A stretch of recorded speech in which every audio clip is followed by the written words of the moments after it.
Hey guys, welcome back to my channel. I hope you're well. I'm shattered. I slept the best part of 24 hours last week, probably not helped by this book's cliffhangers. I've realised what a cathartic thing this is for me, just being able to talk about books. Apologies in advance for the tangents I'm likely to go off on throughout this. I feel this is similar to when you haven't spoken to anyone for ages, so the next time that you do, all this stuff just comes out. Today's book is The Immortal Rules by Julie Kagawa, book 1 of the Blood of Eden trilogy. It's 512 pages and took me a week to finish reading. My vampire creator told me this. Sometime in your life, Alison Sakamoto, you will kill a human being.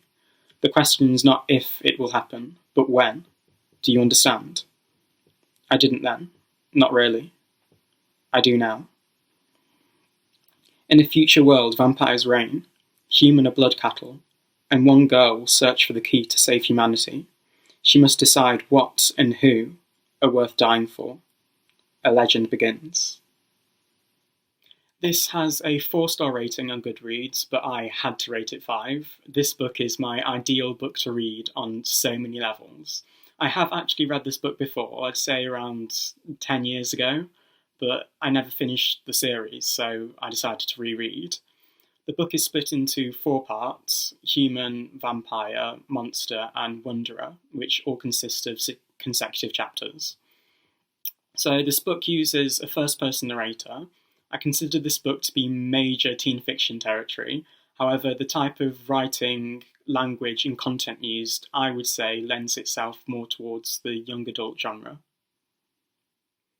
From the beginning of the first chapter, the circumstances are made clear. Vampires are the elite, higher class. All humans have to be registered to a vampire. If they choose not to be, they risk starving, being killed, or dying of any natural causes. Unregistered humans also have to attend monthly bloodlettings to give their blood. The protagonist, Ali, is 17 and unregistered. She lives on the outskirts of the city with a few friends, and they all fend for themselves. The first chapter gave me a slight Hunger Games vibe in terms of Katniss living in District 12 below the people in the capital and having to hunt or steal in order to survive. I felt that right from the off, the protagonist's circumstances are pretty similar. At the start of this book, it's clear that vampires are cruel, ruthless, and have no respect for human life. You get a feel for the type of person that Ali is quite early on. She punches a guy in the face who was trying to intimidate her, even though they're technically one of each other's only friends. By the end of the first chapter, I was inclined to think that things weren't going to go well, and I couldn't wait to finish chapter 2. The oxymorons used to descriptive effect are great. I love descriptive writing, but sometimes you can come across writing where describing something just seems like a list of adjectives and descriptive techniques. This book doesn't read like that, and I think it's helped by the fact that it's written in the present tense. Chapter 2 ends on quite a cliffhanger, and already at this point I get a general sense that cliffhanger chapter endings might be a regular occurrence. The suspense throughout these first chapters is quite effective, especially the contrast between the calm doses of description the reader gets and the short but fast-paced scenes of action. Almost halfway through chapter 3, I'd say it was a relief to be presented with a situation where I was anxious to find out what was going to happen, because I knew the possible outcomes and I was no longer held in suspense due to the unknown. We meet our first vampire earlier than I'd expected. Due to this being the first vampire we know of that Ali meets, suspense is created again, and I realised I need to steady my breathing to ensure that I don't skip over anything. The anticlimax that follows that situation left me feeling slightly uneasy. Starting a chapter or a book with describing a character's dream, but not mentioning at some point that they're dreaming before they wake up, is risky. It can be a good way to present the reader with information that they otherwise wouldn't know, but more often than not, it's frustrating for the reader. Not only do they feel they've been lied to in terms of how a story actually starts, but you then have to read the character's morning routine, getting washed, dressed, breakfast, etc. It's boring, okay? No one wants to read that. An easy way to compensate for that, if you really want to include a dream, if it contributes to the plot, is to use a different font, or italics, which is what Julie Kagawa does at the start of chapter 4, and I knew straight away that Ali was dreaming. Ali lives with a small group of others who all struggle for food, and so as much as they are friends, there's conflict over things like food and authority.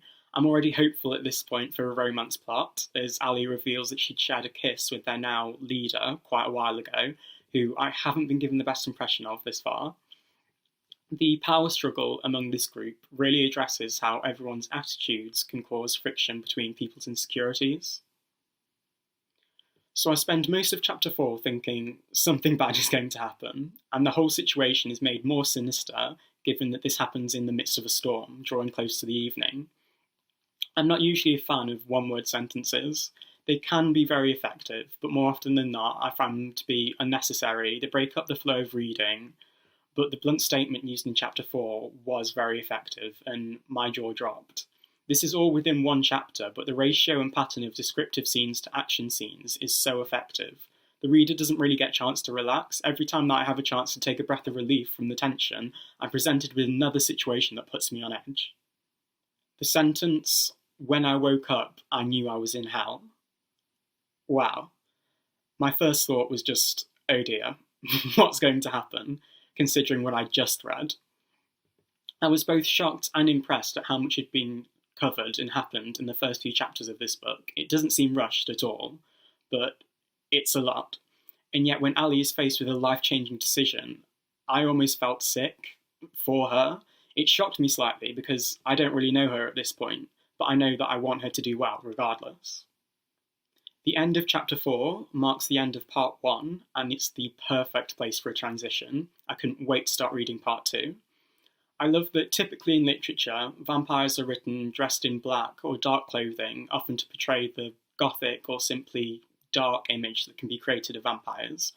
However, in this novel, we're told that vampires wear darker colours because it makes it easier to hide bloodstains, which in context I did find rather amusing.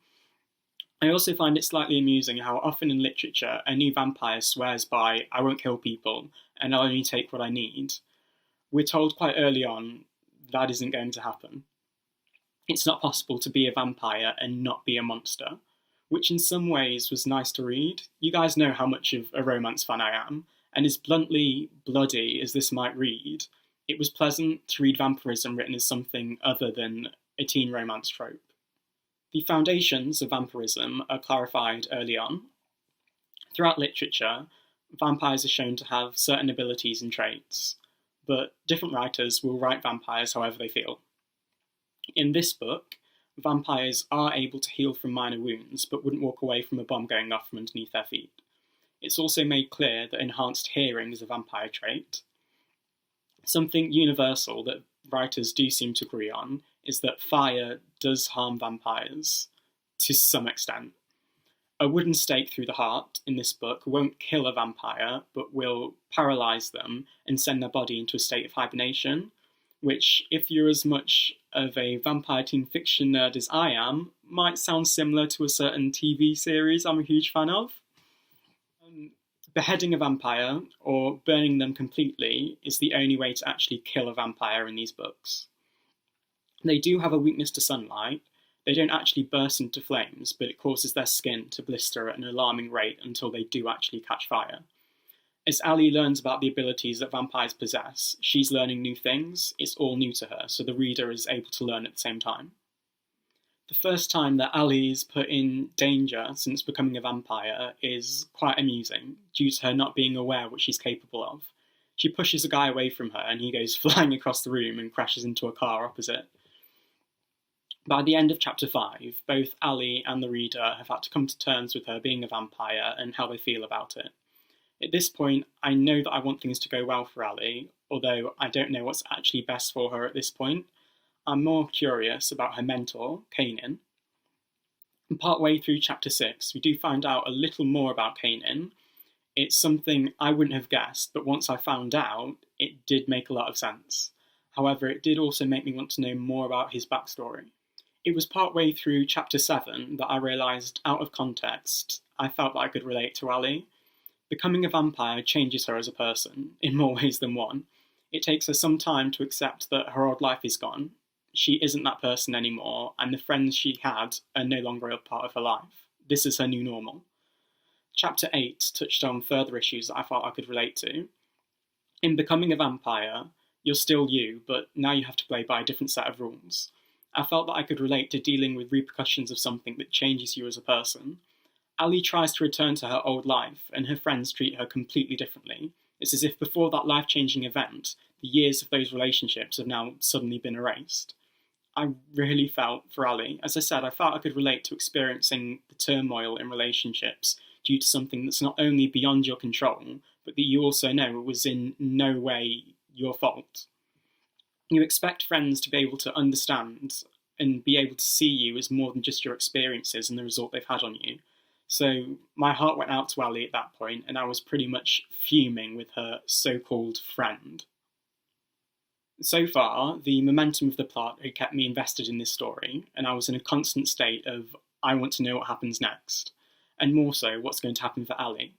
But the end of Chapter 8, for me, was one of the first few real cliffhanger endings to a chapter. A simple short sentence or statement, whether it's narrative or speech, is an effective way to end a chapter, especially after a considerable portion of narrative and or description. Short sentences are to be used sparingly in order to ensure they're effective in writing. Really, if you want maximum impact, you want some bulky and longer sentences to draw the reader in, i.e. a subordinate clause or embedded clause, creating a flow of sentences for the reader, then makes using a short sentence all the more effective. Okay, so Chapter 9, jaw dropped, shock intake of breath. Something happens, and I'm led to believe that it's a specific someone. It turns out not to be that person, and someone I'd assumed was a minor character previously in the storyline makes a return. We also get to read the first official fight scene. Previous to this, the only combat that Ali had engaged in had either been part of her training, or had been her protecting herself, and she'd been accompanied by someone. In this scene, Ali is by herself and facing a vampire much older, more mature, and stronger than herself. I've mentioned before when talking about other books, in order to write an effective fight scene that reads well, the ratio of action to description is critical. Something that isn't usually included, as more often than not it just doesn't work, is dialogue. This is something that Julie Kagawa uses when writing some fight scenes, and it actually works really well. And typically, dialogue isn't included, as much as it might make for a slightly more pleasant sentence structure in terms of reading. Characters and antagonists don't usually pause to have idle chat between attacking each other. However, a clever way to include dialogue that does work is having the said characters goading and chastising each other throughout the scene. This is something that Julie Kagawa does in this scene, and not only is it effective in terms of constructing the scene in the reader's mind, but it also just makes for enjoyable reading. Oh my goodness, later that chapter, plot twist! So the reader is told very little about how vampires came to be, and more importantly in this case, rabbits. However, in Chapter 9, we're told that a character we're now familiar with, whether you trust them or not, has a lot more to do with that than we ever knew previously. We discovered this at the same time as Ali, our protagonist, and my reaction was very similar to hers. At this point, things changed drastically for Ali due to something that wasn't her choice and isn't in her control. I soon realised that I felt quite anxious for her due to how much I'm led to believe things are going to change for her. No! There's a character, and leading up to this scene, I could obviously sense something. There was some kind of foreshadowing, because before we even hit this scene, I was thinking, no, he can't die. He can't die. He can't die because he's the main character, and Ali, the protagonist, needs him. I then immediately thought, when have either of those things stopped an author from killing a beloved character? Okay, so the chapter ends at a kind of anticlimax, I felt, and I was left thinking, well, what happens now? Ali has to make a decision for herself and only herself, and pretty much has a blank canvas to work with. At the beginning of Chapter 10, the circumstances for Ali are quickly made clear, and I was wanting to know what she was going to do, where she was going to go, etc. At this point, I essentially felt that Ali has the opportunity to redefine herself and decide who she wants to be. Barely a few pages into Chapter 11, Ali has to deal with and accept the repercussions of starting a new life. Based on my own experiences, I felt that her thoughts and feelings were quite poignant. She leaves the only place she's ever known and thought of as home, along with the friends and relationships that she'd made there. However, due to the drastic change that those relationships have undergone, leaving is possibly the best decision for her. But knowing that doesn't make it any easier for Ali or the reader. It's funny and also accurate that even once Ali has accepted her new life, her old self and new self are almost constantly at war in her thoughts in regards to how she should respond to various situations. I feel like I should be careful as to what I say because I don't want to ruin anything. In starting a new life, Ali leaves the vampire city, and I love how much her old relationships affect her making new ones because it's accurate, especially in terms of trusting people and making judgments or assumptions about their thoughts and feelings. By chapter 12, the story has taken a completely different turn than I ever thought it would, and I'm just wishing the best for Ali. It's also at this point that the first sign of a romance is hinted at, although it doesn't take much for me to hope for a romance plot. So I am hoping that something might come of the new friendship, if you can call it that Ali finds. But I'm also just curious about the rest of the story, because even though the group of people that Ali ends up with do have an ultimate end goal, I don't really know where the story is going to go, which is great because I want to know, so that keeps me reading. Okay, so barely a few pages later, I'm fairly confident about the romance that I felt was hinted at. Nothing has explicitly happened between them, but another girl chastises Ali about it and tells her that the guy isn't interested, so I thought, right, there's definitely something going on here. In chapter 12, it's also revealed what happens when vampires actually eat food. Their body just rejects it and they throw it straight back up. So Ali trying to fake being human is part amusing, part torturous. I'm in a constant state of anxiety about her possibly being found out. So chapter 13, I kind of realised that the inevitable is coming, and I am so anxious and on edge for Ali. I don't want anything to happen to her, and I want her to be okay and happy, but as the reader, you know this has to happen at some point, and I just hope with everything that I have that it goes well. However, the reader in me is thinking, yeah, but it's not going to go well though, is it? Right, okay, chapter 14, those two characters, well, I'm shipping them now. Not that it takes much. It's not going to be easy, and I have no idea how their relationship is going to work, but he runs his hand through her hair, and the fanboy in me just completely freaked. Chapter 15, he tucks a stray strand of hair behind her ear, and I just feel like I can't take this anymore. Also, a piece of advice to authors. As much as I'm a fan of slow burn romances, sometimes all you have to do to get readers to ship certain characters is remotely hint at something more than friendship between them, then write something about their eyes meeting across the table, or their hands brushing. Honestly, the fact that it happens, but they haven't outright established if things have changed between them, drives us readers crazy. Oh my goodness, the cliffhanger chapter endings return! Fortunately, chapter 16 continues straight on from 15. So far, Ali is handling the having to drink human blood thing pretty well. However, at the end of chapter 15, it's insinuated that Ali might be about to bite the neck of one of her sleeping friends. Oh my goodness. Points to anyone who manages to count how many times I say oh my goodness throughout some of these reviews. Those two characters I'm shipping, well, he says to her something to the effect of, I may not know much about you, but I also know I've never felt like this about anyone in my life before. The fanboy in me freaked, and then again, I don't know why I let myself get my hopes up. This is literature, so that ship is quickly sunk, and things are left pretty awkward between those characters. Oh my life, oh my goodness, the start of chapter 17. This is the climax that I've known was coming for a long time, but that I also hoped wouldn't happen. For Ali's sake. So I continue reading through 10 o'clock at night because I need to know what happens. I reach the start of part 4 of the book, Wanderer, at 10 o'clock one night. I want to leave it there to continue the next day so that I don't accidentally miss anything, you know? But I've got to keep reading. The romantic tension is ridiculous. I love it. Ali's love interest has grown up believing that vampires are nothing other than monsters, but he obviously feels something for Ali, and the conflict that he clearly feels in regards to his feelings for her is pretty much torturous. However, it's pretty soon after that he asks to know more about vampires from Ali, accepting the idea that everything he believes to be true about vampires might not actually be fact. I realise that Julie Kagawa is very careful in how she presents the reader with information they need to know without shoving it in their faces. I previously mentioned how dreams can be used as a useful tool for this.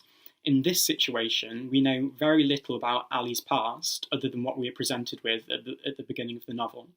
Ali eventually talks about some of her childhood with another character, and this is the first time that the reader explicitly receives any information about Ali's personal life prior to the beginning of the novel. Oh my goodness, the end of chapter 20, plot twist, my jaw dropped. The idea that a certain character might be in danger confused me slightly because I'm not really a fan of them, and even presented with a situation where they might possibly be in danger, I wasn't particularly worried because honestly, I don't really care for them. But I wouldn't really wish anything bad for them, and in this situation, I'm suddenly quite anxious to find an explanation for the unfolding events. The first kiss. Wow. You can feel the emotion in this scene, and oh my goodness, I had to slow myself down reading it just to ensure that I really appreciated it. The build up to this makes it all the more satisfying, and I just ship them so much. I'm so happy for them and hope with everything that I have that this ends well. But we'll see. I started chapter 22 at 9:15 in the evening. My only thoughts were, I need answers, and I could possibly finish this book tonight. One chapter later, I'm 3 chapters away from finishing the Immortal Rules, and as excited as I am about finishing this book and starting the next, I'm also so on edge for the ending of this novel. And then, oh my goodness, chapter 23. I've only got 2 more chapters after this, but did someone say plot twist? Looks like Kanan got around. Oh my goodness, Zeke. I've been shipping him and Ali for so long now. Obviously, no character is perfect, the realistic ones never are, but chapter 23. In my eyes, Zeke is redeemed from any ill or wrong that he'd done, and I actually had a sense of admiration for him in this moment. And then chapter 24. Either the speed that the narrative reads is increasing, or I'm just panicking, but I dropped the book due to everything that I felt in this moment, but then obviously picked it back up straight away because now I was determined to finish the book that night. So I hit chapter 25, the last chapter, and I just don't want it to end, and I want to know what happens next. But that's the great thing about reading a trilogy, unless you're reading the last book, of course.